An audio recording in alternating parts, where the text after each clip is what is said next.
देखिए, ये घटना मैं आपको पाठ करके सुना रही हूँ। रात्रि के लगभग 11 बजे है।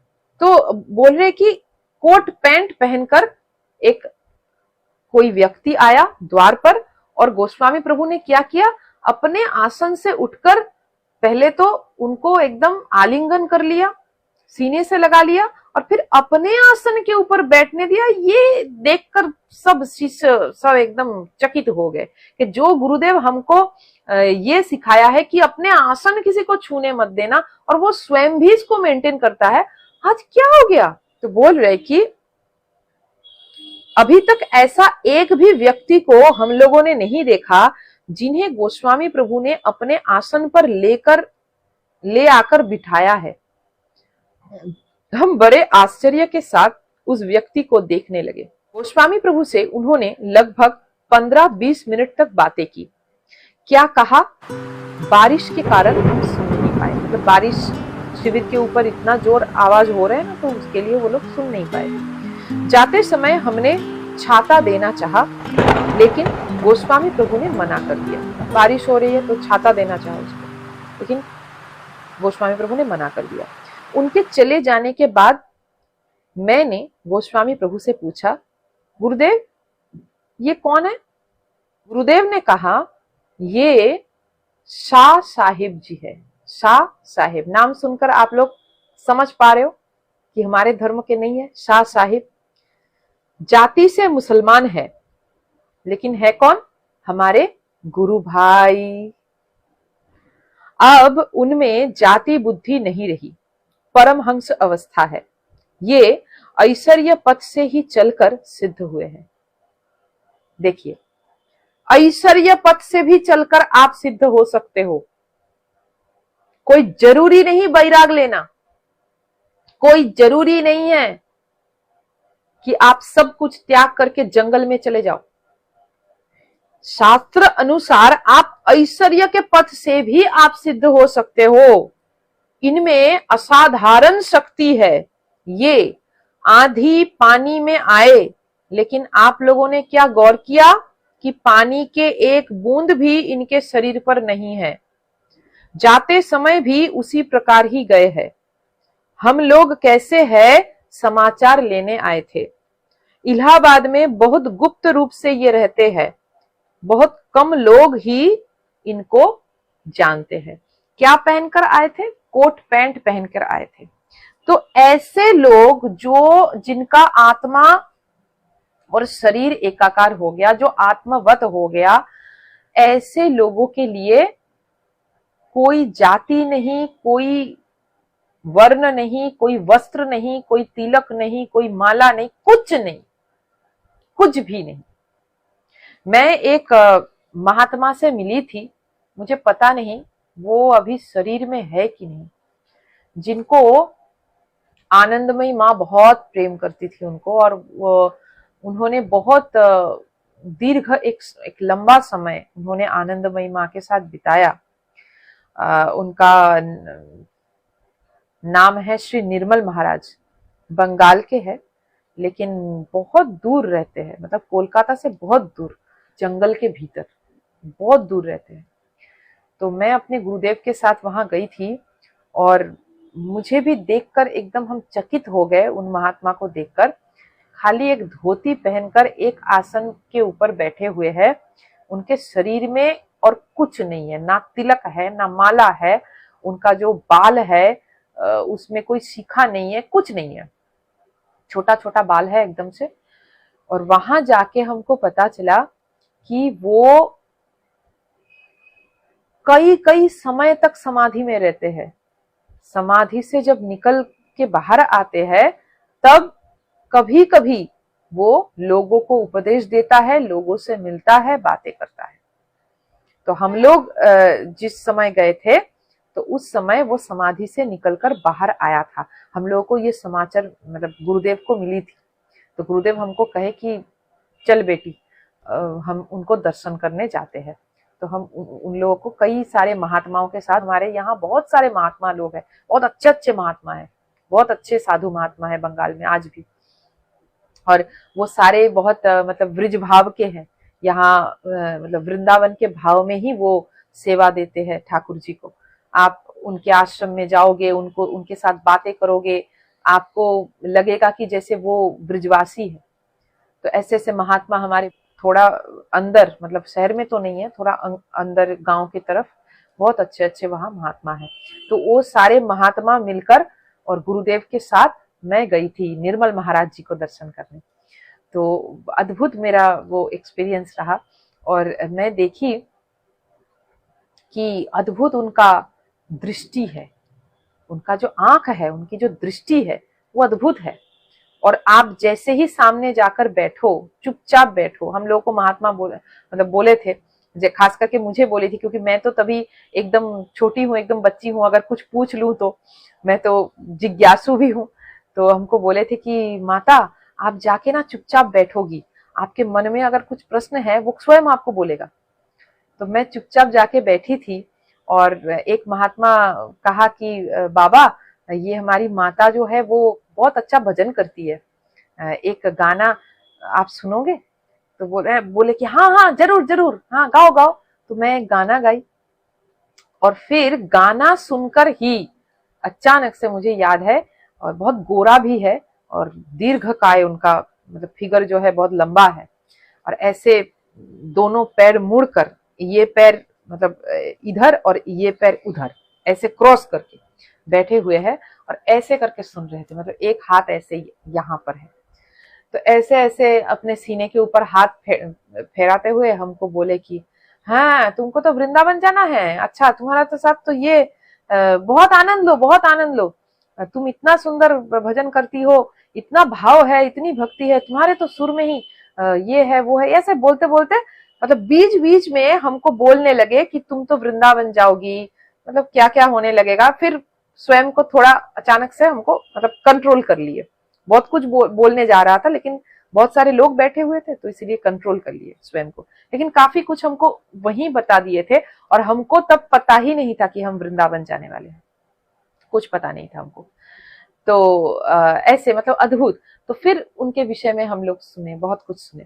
तो ऐसे ऐसे महापुरुष है कि जिनका जो ये है, हम लोग सोचते हैं कि हमारे सनातन हिंदू धर्म में ही महात्मा है, नहीं ऐसी बात नहीं है।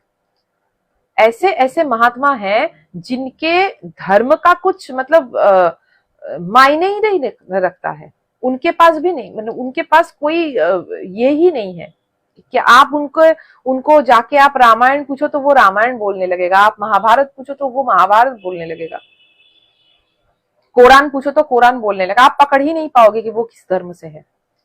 तो इसीलिए बोल रहे कि शाह साहेब जी जो है वो हमारा गुरु भाई है। गुरु भाई मतलब विजय कृष्ण गोस्वामी महाप्रभु का दीक्षा हुआ था, नानक पंथी मानस सरोवर निवासी एक सूक्ष्म देही आत्मा, जिनको परमहंस जी के नाम से जाना जाता है, जो अजन्मा है। इनके पास विजय कृष्ण महाप्रभु का दीक्षा हुआ था। कहाँ? गया धाम में, आकाश गंगा पर्वत के ऊपर। गया धाम में आज भी आकाश गंगा पर्वत है, उसको द्वितीय हिमालय, सेकंड हिमालय कहा जाता है। वहां वशिष्ठ मुनि का साधना शुरू हुआ था, आज भी वहां वशिष्ठ मुनि का आसन है और कुल मिलाकर 32 दिव्य महात्माओं का समाधि उस पर्वत के ऊपर है। साधारण मनुष्य वहां जाके एक रात भी नहीं रह सकता है, इतना दिव्य स्थान है।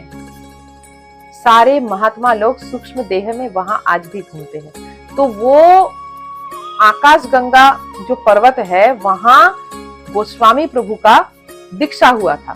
आज वहां मंदिर बने हैं एक छोटा सा, लेकिन फिर भी शाम के बाद वहां कोई नहीं पहुंच सकता है, बहुत ऊपर उठना पड़ता है, जाना पड़ता है ऊपर। तो और वहां गोस्वामी प्रभु का हैंड राइटिंग है।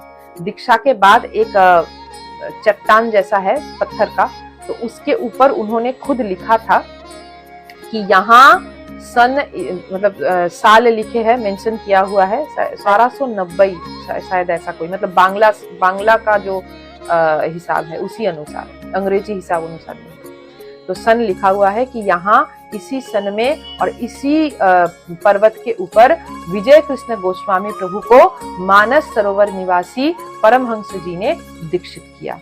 उन्होंने दीक्षा दिया और तुरंत वहां से गायब हो गया। तो वो परमहंस महाराज जो स्वयं को नानक पंथी कहकर परिचय प्रदान किया था, उनका एक शिष्य सदगुरु भगवान श्री विजय कृष्ण गोस्वामी प्रभु, और एक शिष्य यहाँ हम देख रहे कौन, जो जाति में मुसलमान है, शाह साहेब। लेकिन भक्ति, भगवान के प्रति भक्ति और साधना एक ऐसी चीज है कि जो सब कुछ फेल कर देता है। मतलब आप कौन सी जाति का हो, क्या हो, सब कुछ मायने नहीं रखता। वहां सिर्फ ज्ञान, आत्मज्ञान और भक्ति मायने रखता है। और एक जन्म में अगर कोई सच्चे मन से कपट छोड़कर, छल कपट छोड़कर, अगर सच्चे मन से, जैसे हम लोगों को मनुष्य जन्म मिला है, तो छल कपट छोड़कर हम लोग अगर एक जन्म में भगवान की भक्ति, गुरु का दिया हुआ आदेश, नियम, ये सब ठीक ठीक पालन करें ना, तो अगले अगले जन्म में अगर हम लोगों को आना भी पड़ा यहाँ फिर से, तो ऐसे ही होकर हम आएंगे। ऐसे होकर, चाहे किसी भी धर्म में हम लोगों का जन्म हो, लेकिन हम ऐसे ही होकर आएंगे।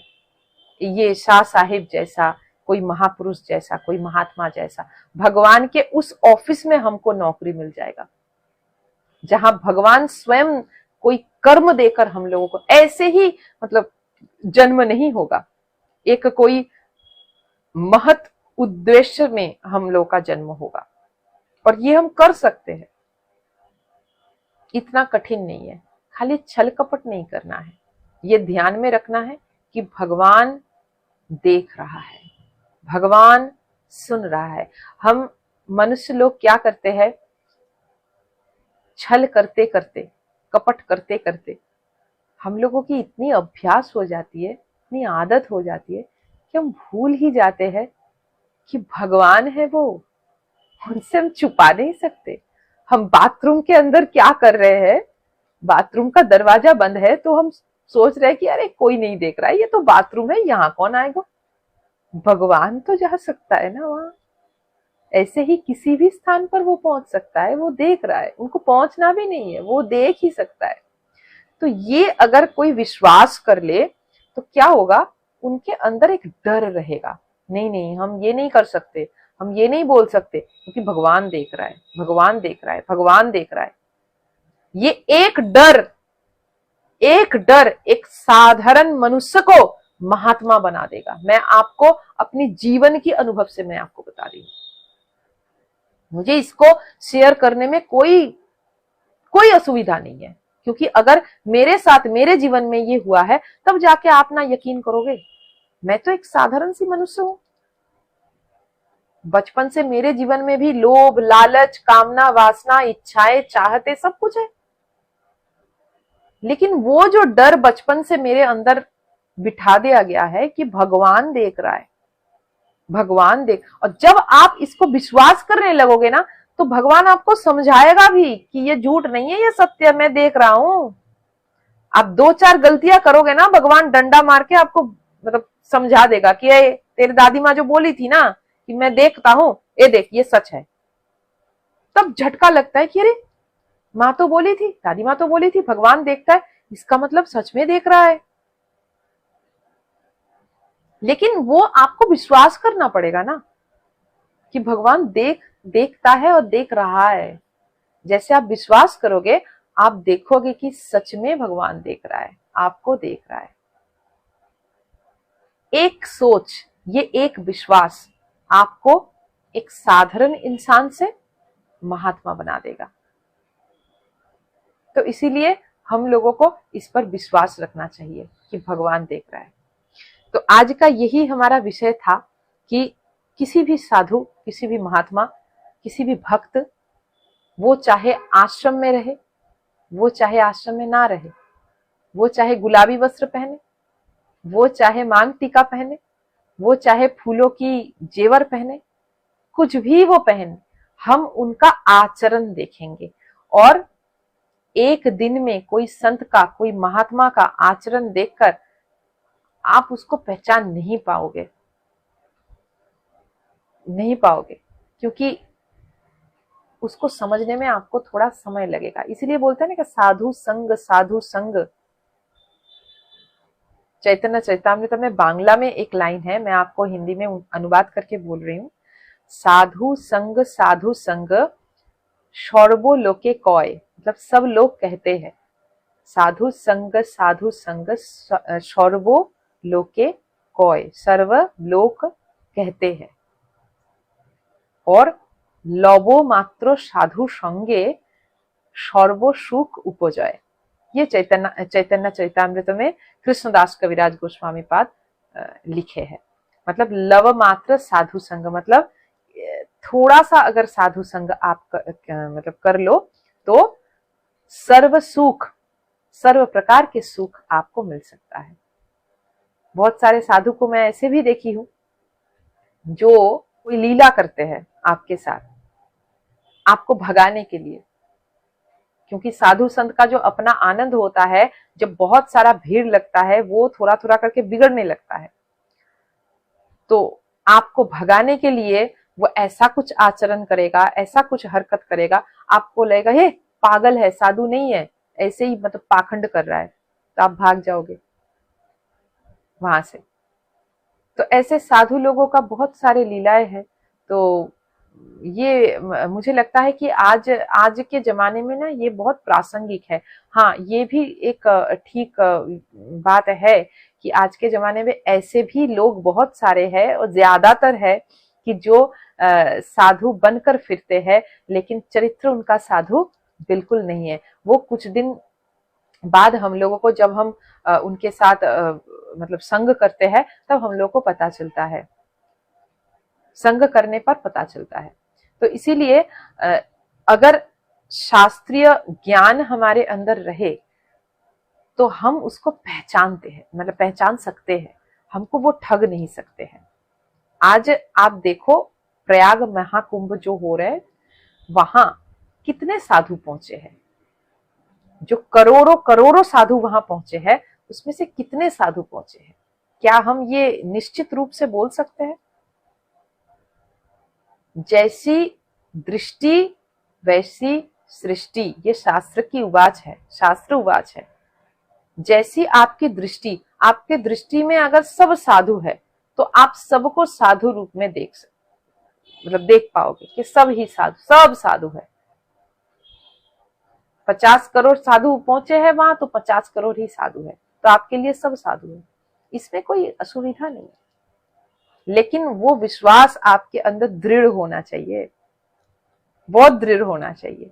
अगर वो विश्वास आपके अंदर बहुत ज्यादा दृढ़ हो जाए, तो अगर कोई साधु सजकर भी आपके सामने आ गया ना, वो चाहे औरों के साथ गलत कर्म करे, लेकिन आपके साथ नहीं कर पाएगा।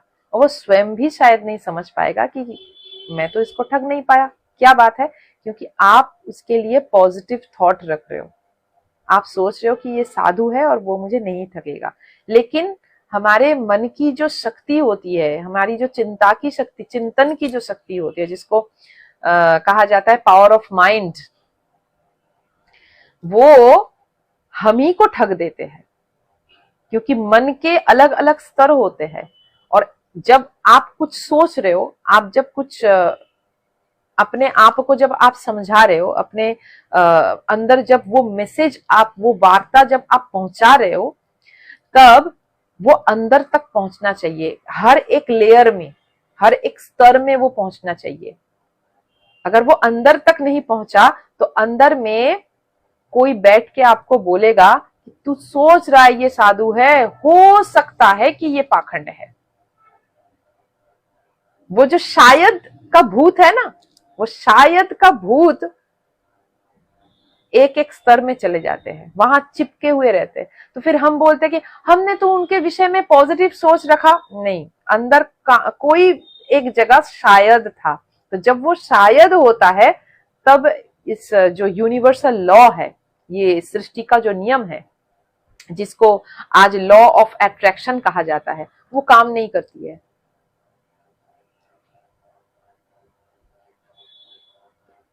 हाँ, दृष्टि, वही मैं बात बोल रही हूँ विशाल जी। दृष्टि से सृष्टि चेंज आप तभी कर सकते हो जब दृष्टि यहां सिर्फ बदले नहीं, यहां अंदर तक बदले, मन की हर एक लेयर तक। और वो सीखना पड़ता है महाराज, वो इतना सहज नहीं है, आपको धोखा दे देगी वो अक्सर हमारे साथ होते हैं, अक्सर हमारे साथ होते हैं ये। हम सोचते हैं कि क्यों हमारे संबंध बिगड़ जाते हैं, कोई आके हमको ठग कर चले जाते हैं। मैं जिंदगी में बहुत बार ठगी हूं, इसीलिए आपको मैं बता पा रही हूं, तब मुझे नहीं पता था ये साइंस के विषय में। क्योंकि हम तो उसको विश्वास किए, हम तो उनको बहुत प्यार किए, बहुत भरोसा किए, लेकिन उन्होंने क्यों किया मेरे साथ? क्योंकि मेरे अवचेतन जो मन है, अवचेतन मन, वहां कोई डर था, वो शायद था, शायद ये मुझे ठग सकता है, वो अंदर था, मुझे पता नहीं है। तो जब वो अंदर रहता है तब लॉ ऑफ अट्रैक्शन कैसे काम करेगा? यूनिवर्सल लॉ कैसे काम कर सकती है? नहीं काम कर सकती है।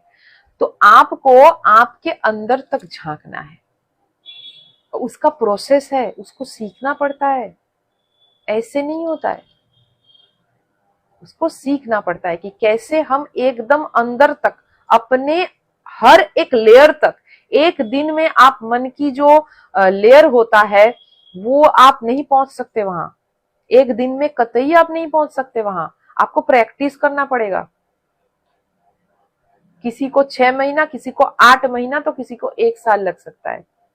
प्रैक्टिस करके आपको वहां पहुंचना पड़ेगा, फिर जाके आपके लिए ये लाइन लागू होगा कि जैसी दृष्टि वैसी सृष्टि।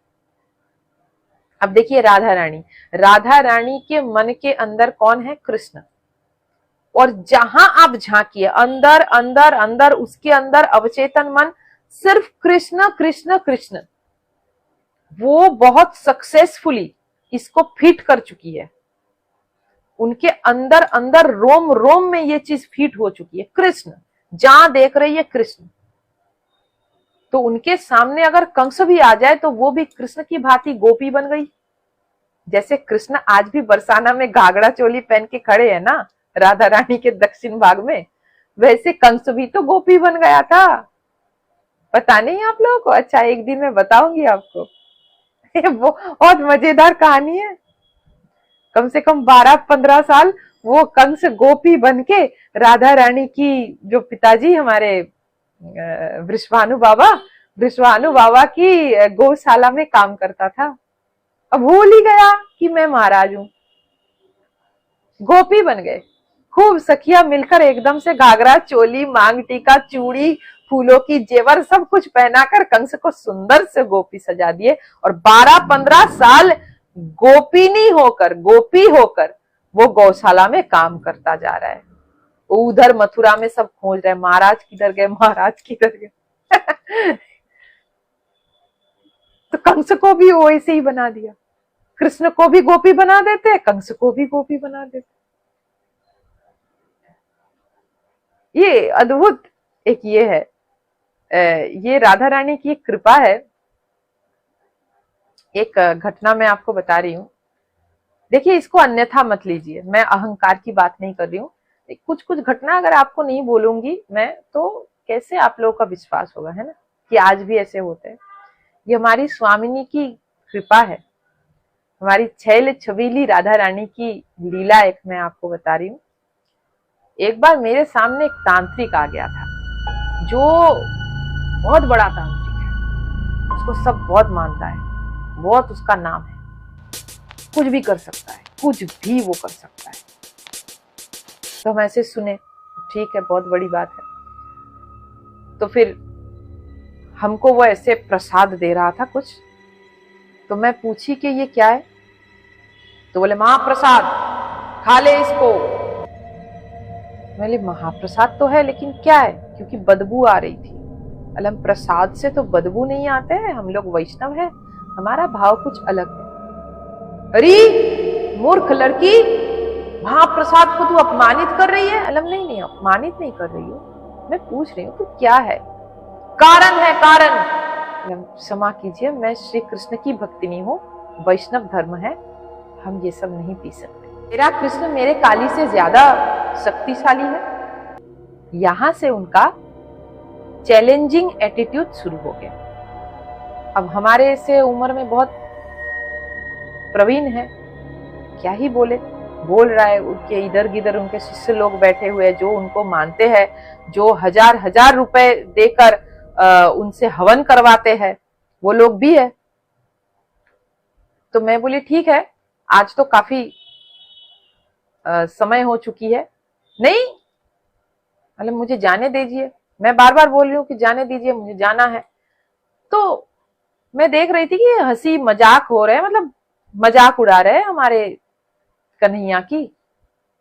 तो ऐसे कैसे हो जाए भाई, हम उनके दासी है, हम उनकी भक्त है, हमारे सामने हमारे परम इष्ट का मजाक उड़ाए। तो हम बोले कि तो बताइए कि आप क्या कर सकते हो, इतना आपका अहंकार ठीक नहीं है महाराज, उचित नहीं है। ठीक है तंत्र साधना करते हो, लेकिन वो तो साधु ना, साधु का अहंकार ठीक नहीं। आपने मेरा परम इष्ट का जो महाप्रसाद है उसको अपमानित किया। मतलब नहीं अपमानित किया, मैं शास्त्र अनुसार आपको ये ऑफर ही नहीं करना चाहिए, क्योंकि मैं वैष्णव हूं। मैं आपको मेरा जो ठाकुर जी का प्रसाद है, मैं वो उसमें ऐसी कुछ ये नहीं है जो आप नहीं खा सकते, मैं उसको आपको ऑफर कर सकती हूँ। लेकिन आपका जो साधना है वो अलग है, आप मांस दोगे, कारण दोगे, वो हम नहीं ग्रहण कर सकते। ये आपको समझना है, आपको भी ये इसको सम्मानित करना है। आप एक साधु हो और एक साधु का जो साधना है उसको आप सम्मानित करो। ये क्या बात है कि आप मेरे परमिष्ट को अपमानित कर रहे हो। तो बस ये दो चार बातों में ऐसे ऐसे होते होते होते होते तो मैं बोली कि आपको अपनी शक्ति के ऊपर इतना अहंकार है, काली और कृष्ण अलग कर दिया, कुछ नहीं जानते हो कि कृष्ण ने काली रूप धारण करके राधा रानी को उनके ससुराल से एक बार रक्षा किया। जो कृष्ण है वही काली है। कितने सारे कविता है इसके ऊपर, शास्त्र का सिद्धांत है इसके ऊपर। लेकिन आप अच्छा क्या कर सकते हो आप? तो हमको आस पास से बोल रहे छोड़ दीजिए माता जी, चले आइए, तांत्रिक है ये, तांत्रिक लोग बहुत बुरे हैं। ठीक है, देखे ना क्या कर सकते हैं। तो हमको बोले कि हम आपको अभी वश में कर सकते हैं, और वश में करके आपको हम यही कारण पिला देंगे। मैं बोली ठीक है, अगर मेरी राधा रानी को यही इच्छा है कि मैं यहाँ बैठ के कारणवारी पीऊं, मैं क्या कर सकती हूँ, करिए। क्या करना पड़ेगा मुझे? बोले कुछ नहीं, खाली मेरे आंखों में देखना पड़ेगा। ठीक है, मैं उनकी आंखों में एक तक से देख रही थी, और वो पता नहीं बहुत सारे मंत्र उच्चारण कर रहे थे और न जाने क्या क्या, उनका आंख पूरा लाल एकदम से हो रहा था, और मुझे कुछ नहीं हो रहा था, मैं तो कुछ ही नहीं फील कर रही थी। और वो उतना बड़ा तांत्रिक है, सब लोग देख रहे हैं, उनका तो एक सम्मान का विषय हो गया ना, कि छोटी सी बच्ची को अगर मैं वश नहीं कर सकता तो ये लोग तो कल से मेरे पास नहीं आएंगे हवन करवाने के लिए। वो तो अपना जान प्राण सब कुछ सारा शक्ति लगा दिया मेरे ऊपर एकदम से। तो फिर मैं एकदम से चुपचाप बैठी हूँ। अचानक से उनको लगा कि लड़की वश हो गई, तो फिर हमको बोल रहे कि मैं अभी उठकर खड़ी होंगी। वो जो बोल रहा है मैं भी वही बोल रही हूँ। वो जैसे बोले कि बांग्ला में बोल रहे थे, बंगाली है, मैं उठकर खड़ी होंगी, तो मैं तुरंत बोली कि मैं उठकर खड़ी होऊंगा। अब बांग्ला में तो हमारा मतलब जैसे आप लोग के हिंदी में लड़की के विषय में करूंगी, जाऊंगी, मतलब ई का व्यवहार होता है और इधर आ का व्यवहार होता है पुरुष में। तो हमारे तो बांग्ला में सेम है, ये सब नहीं है, झमेला नहीं है, ई आ का झमेला नहीं है।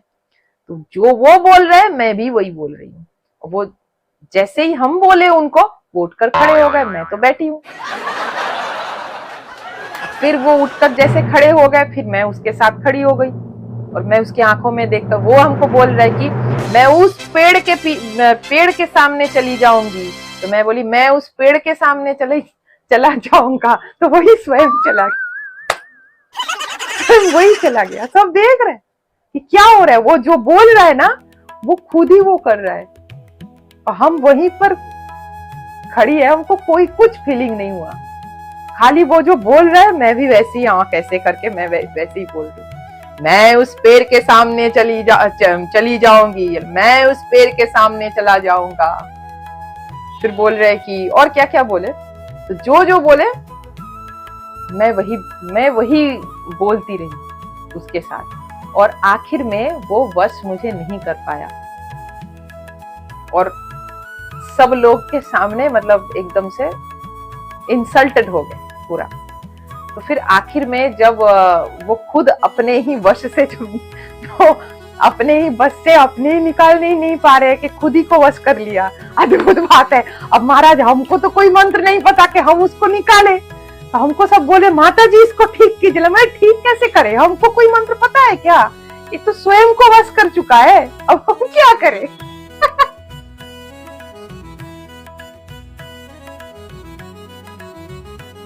हमको तो इतना हंसी आ रहा है कि हम हंसकर लोट-पोट हो रहे हैं, खूब मजा भी ले रहे हैं। हम जो बोल रहे वो जो बोल रहे हम वो बोल रहे, वो ही हो रहा।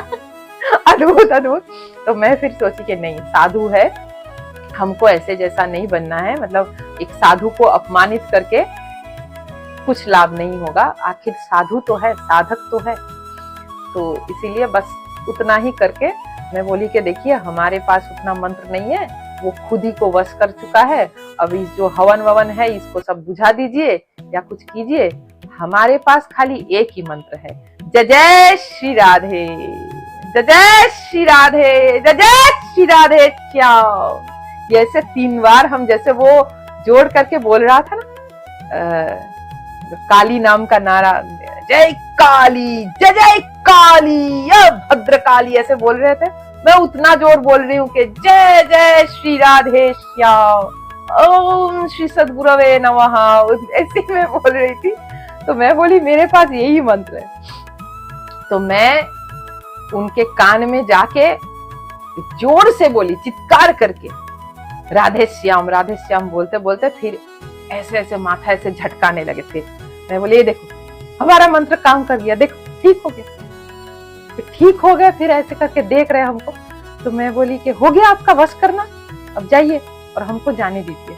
और सुनिए, खुद का जो साधन है उसको अगर आप सम्मानित करना चाहते हो, खुद के जो आपके जो गुरु है जिससे पास से आप ये सब सीखे हो ना, बहुत अच्छी बात है, लोगों का अच्छा कर रहे हो, लेकिन अपने गुरु को, अपने साधन को और अपने परम इष्ट को अगर आप सम्मान करते हो तो किसी दूसरे भाव के साधु को असम्मानित मत करना। तो आज यहीं पर हम खत्म कर। सुमिता देवी जी बहुत हंस रही है।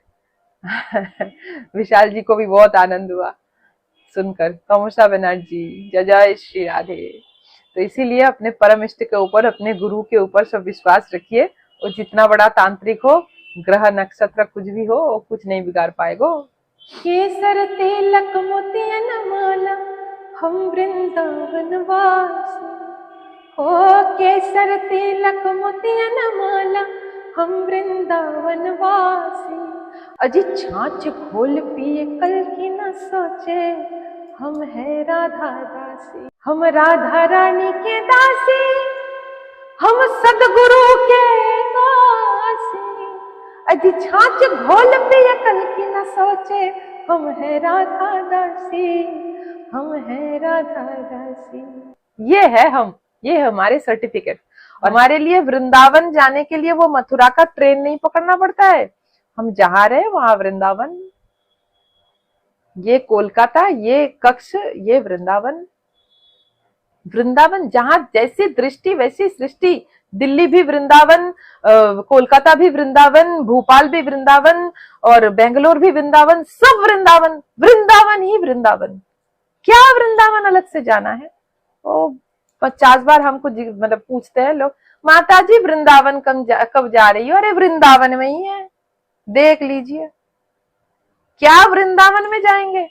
वृंदावन आ जाएंगे, वृज रज महारानी आ जाएंगे, नहला के चले जाएंगे, रज से एकदम होते हैं हमारे यहाँ रज आ जाते हैं।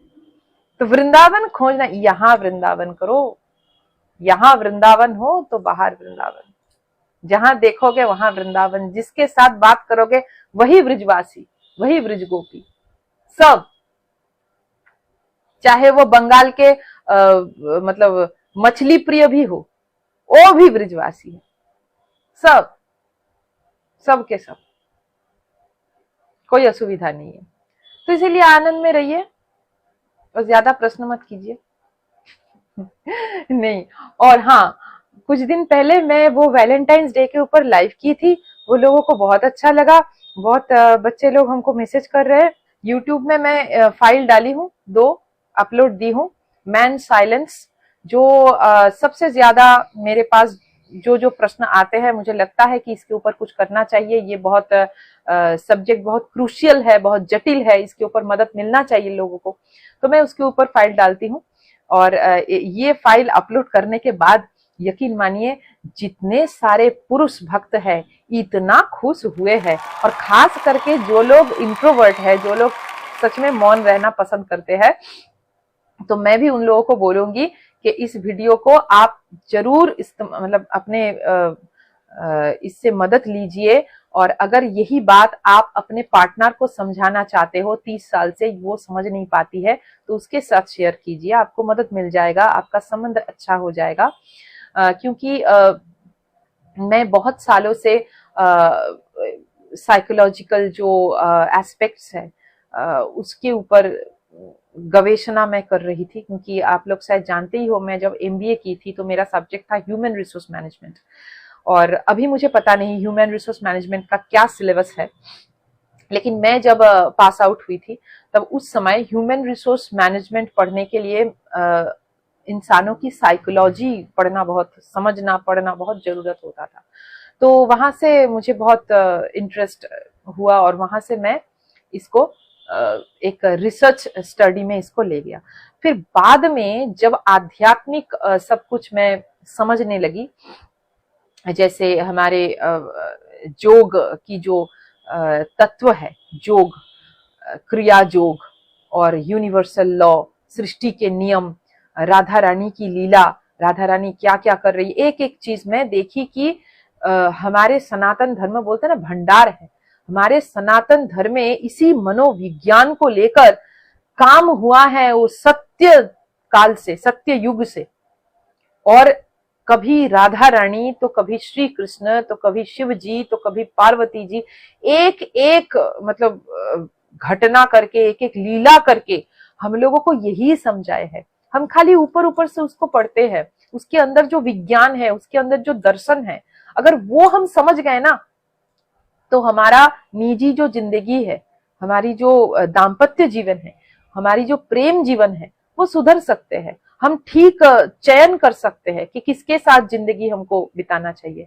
तो इसीलिए वो मैं समझी कि अरे ये तो मतलब जो कैनेडियन एक साइंटिस्ट बोल रहा है, वही बात तो पुराण में लिखा हुआ है, वही बात तो कोई ऋषि कब का बोल कर गया। वो जब वो साइंटिस्ट का जब नाना जी भी जन्म नहीं हुआ उसका, तब वो ऋषि बोल कर गया है, लिख कर गया है वो चीज। तो ये और भी मुझे इंटरेस्ट आने लगा, तो मैं और इसका डेप्थ में जाने लगी, और फिर बहुत सारे लोगों के ऊपर इसको अप्लाई की। वो आज बहुत खुशहाल जिंदगी गुजार रहे हैं, बहुत अच्छे हैं, उन लोगों का संबंध बहुत बढ़िया हो गया। तो बहुत सारे टाइप के इंसान होते हैं, और दे आर वेरी कलरफुल। कोई ऐसा नहीं है कि ये खराब है, वो उचित नहीं है, वो ऐसा तो होना चाहिए, वैसा नहीं, ये भगवान की सृष्टि है, इसमें कोई लाल गुलाब है तो कोई गुलाबी है, तो उसका आनंद लेना चाहिए। एक एक रंग है, एक एक कलर के पुरुष है, एक एक कलर की नारी है, उसका डिजाइन अलग है ना, अलग अलग डिजाइन। एक दुकान में अगर एक ही डिजाइन का वस्त्र आपको मिल जाए, वो दुकान में आप जाओगे क्या? तो भगवान ने जब ये धरती बनाया तो उसमें अलग अलग डिजाइन का सब छोड़े ना, तो उसका तो आनंद लेना चाहिए। लेकिन उसका जो हम अगर उसको समझ लेना, तो आप देखोगे कि क्या हो जाएगा। सिर्फ पति पत्नी का रिश्ता नहीं, भाई बहन का रिश्ता, मित्रता का रिश्ता, सब कुछ, गुरु शिष्य का रिश्ता। तो इसीलिए YouTube में संत गौरांगी वैष्णवी ऑफिशियल करके जो चैनल है, मोनेटाइजेशन नहीं है, चिंता की कोई बात नहीं, मैं करोड़पति नहीं बनूंगी, तो मैं जैसी हूँ वैसे ही रहूंगी। तो आप देखना, सब कॉपीराइट आया हुआ है सब में, सब ये में, तो मैं खाली मदद के लिए वीडियो डालती हूँ। तो इसीलिए आप वहां जाइए, आपको ऐसे बहुत सारे वहां मिल जाएगा। कल मैं 2 डाली हूँ, 2 पार्ट में है, मैन साइलेंस पार्ट 1 और man silence last part, 2 part में है इस वीडियो। तो उसको आप सुनिए, आपको बहुत अच्छा लगेगा, बहुत कुछ जान पाओगे आप, और अपने संबंध की मिठास आप 80-85 साल तक बरकरार रख पाओगे, ये मेरी पूरी एकदम विश्वास है। तो ऐसे ही मैं बीच बीच में कुछ साइकोलॉजिकल चीज मैं डालूंगी ताकि आप लोगों की मदद हो। तो आज के लिए इतना ही। जय जय श्री राधे। सब बहुत मस्त रहिए, अच्छे से रहिए।